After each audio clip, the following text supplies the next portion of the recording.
नमस्कार दोस्तों, आप देख रहे हैं DNX न्यूज और मैं हूं आपकी और जनता की आवाज।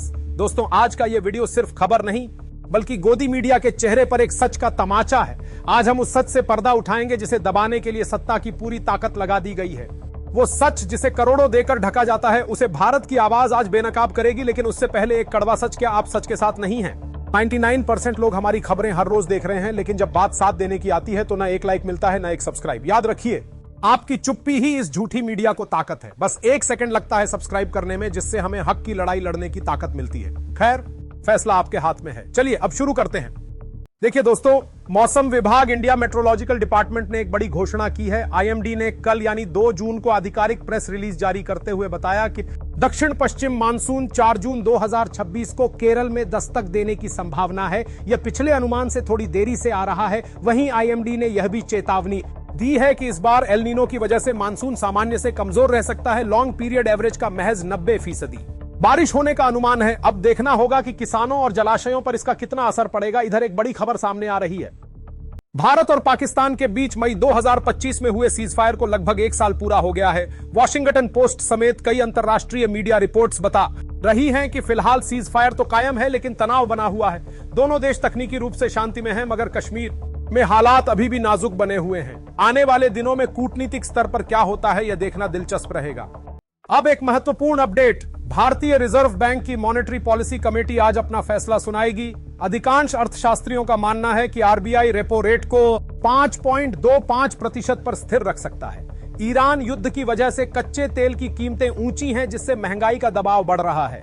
SBI रिसर्च के मुताबिक RBI के सामने यह काफी मुश्किल संतुलन बनाने वाला फैसला है।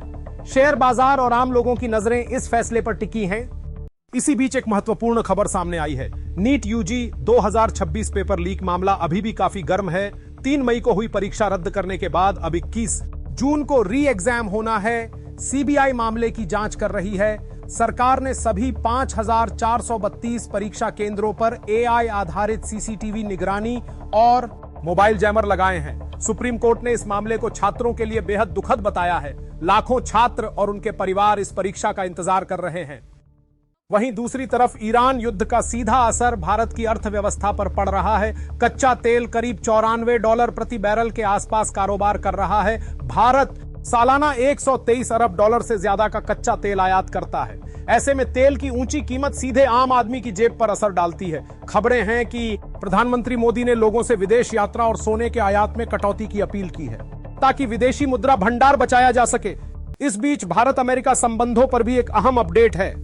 अमेरिकी विदेश मंत्री मार्को रूबियो ने 26 मई को नई दिल्ली का दौरा किया था, जहां एक MOU पर हस्ताक्षर हुए। लेकिन रूबियो ने भारत पर लगाए गए ऊंचे अमेरिकी टैरिफ को सही ठहराया। अंतर्राष्ट्रीय मीडिया रिपोर्ट्स के अनुसार भारत अमेरिका संबंधों में कुछ खटास के संकेत दिख रहे हैं। PM मोदी ने ट्रंप को भारत आने का न्योता दिया था, लेकिन वो अभी तक नहीं आए। अब जानते हैं अगली बड़ी खबर। काफी दिनों से किसानों की नजर मानसून पर टिकी है।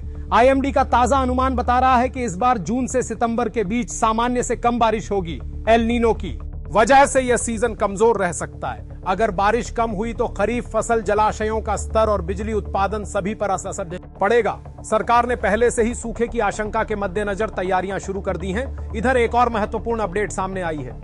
तमिलनाडु की राजनीति में एक बड़ा भूचाल आया है।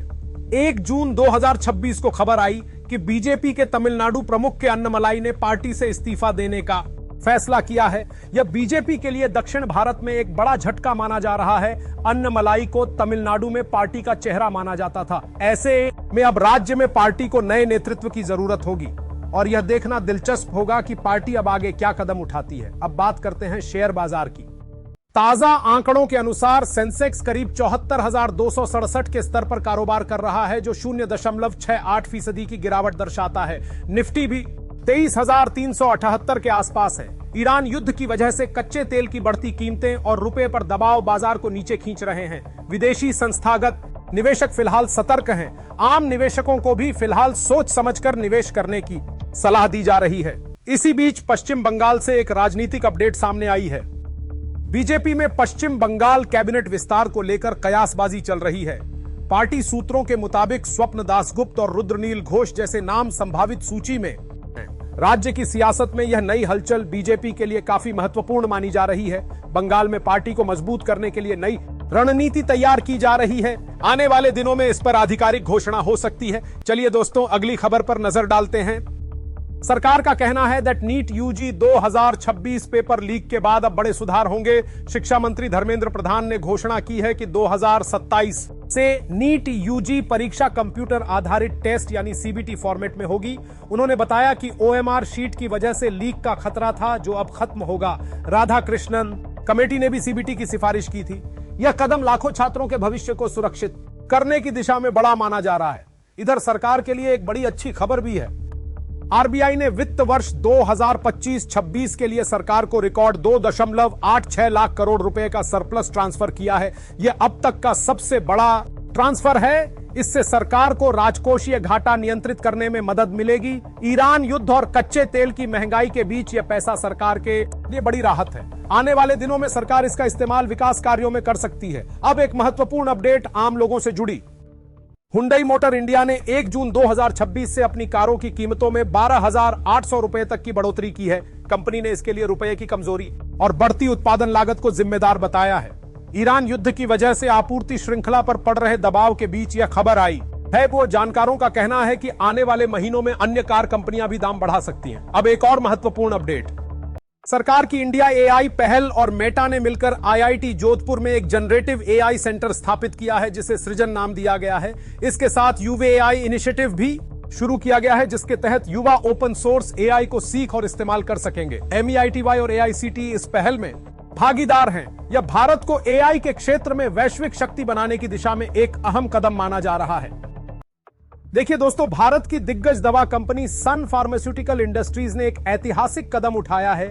कंपनी ने अमेरिकी कंपनी ऑर्गेनॉन एंड कंपनी को 11.75 अरब डॉलर में खरीदने का ऐलान किया है। यह भारत की किसी दवा कंपनी का अब तक का सबसे बड़ा विदेशी अधिग्रहण है। इस सौदे से सन फार्मा वैश्विक फार्मा बाजार में और भी मजबूत स्थिति में आ जाएगी। यह भारतीय उद्योग जगत के लिए एक बड़ी उपलब्धि मानी जा रही है। सुप्रीम कोर्ट से एक बड़ी खबर। अदालत ने एनीट यूजी 2026 के री एग्जाम को सीबीटी यानी कंप्यूटर आधारित फॉर्मेट में कराने से इनकार कर दिया है। जस्टिस पीएस नरसिम्हा और जस्टिस अरविंद कुमार की बेंच ने कहा कि अभी के लिए यह राहत नहीं दी जा सकती और मामले को जुलाई तक टाल दिया। ऐसे में 21 जून की परीक्षा पारंपरिक पेन पेपर फॉर्मेट में ही होगी, लेकिन बेहद कड़ी सुरक्षा के साथ। सुप्रीम कोर्ट की निगरानी में यह परीक्षा होगी। इसी बीच सुप्रीम कोर्ट ने एक बड़ा फैसला सुनाया है। अदालत ने नवी मुंबई के एक मॉल को गिराने के आदेश को रद्द कर दिया। बेंच ने कहा कि विध्वंस की लागत बेहद भारी होगी। कोर्ट ने एक शुल्क के भुगतान के आधार पर मॉल के नियमितीकरण की अनुमति दी है। यह फैसला रियल एस्टेट क्षेत्र में महत्वपूर्ण है, क्योंकि इससे अनधिकृत निर्माण के मामलों में भविष्य की नीति तय होगी। अब एक और महत्वपूर्ण कानूनी फैसला। सुप्रीम कोर्ट ने अपने एक अहम फैसले में कहा है कि रेलवे कर्मचारी को केंद्र सरकार का कर्मचारी माना जाएगा। जस्टिस दीपंकर दत्त और जस्टिस अटल चंदुरकर की बेंच ने यह आदेश दिया। इससे पूर्व रेलवे कर्मियों को नई सेवा में शामिल होने पर वेतन संशोधन में वेटेज मिलने का रास्ता साफ हो गया है। यह फैसला हजारों रेलवे कर्मचारियों के लिए बड़ी राहत लेकर आया है। दूसरी ओर दिल्ली हाईकोर्ट में भी 1 से 2 जून को कई महत्वपूर्ण मामलों की सुनवाई हुई। सुप्रीम कोर्ट में दिव्यांग व्यक्तियों के अधिकार अधिनियम 2016 के बेहतर क्रियान्वयन के लिए एक पीआईएल दाखिल की गई है। जस्टिस विक्रम नाथ और जस्टिस प्रसन्ना की बेंच ने नोटिस जारी किया है। देश भर में दिव्यांग जनों के लिए बेहतर सुविधाएं और शिकायत निवारण सुनिश्चित करने की मांग उठाई गई है, जो काफी महत्वपूर्ण है।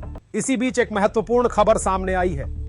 सुप्रीम कोर्ट ने Hamdard institute of medical science and research यानी HIMSR को राहत दी है। जस्टिस बीवी नागरत्ना और जस्टिस उज्जवल भुयान की बेंच ने एक 150 MBBS और 49 पोस्ट ग्रेजुएट सीटों पर 2026-27 सत्र के लिए दाखिले की अनुमति दे दी है। हमदर्द परिवार के अंदरूनी विवाद के बाद यह मामला अदालत में आया था। इस फैसले से सैकड़ों मेडिकल उम्मीदवारों को राहत मिली है, जो दाखिले का इंतजार कर रहे थे। अब जानते हैं अगली बड़ी खबर। वहीं राजनीतिक मोर्चे पर बीजेपी और कांग्रेस के बीच जबरदस्त टकराव जारी है।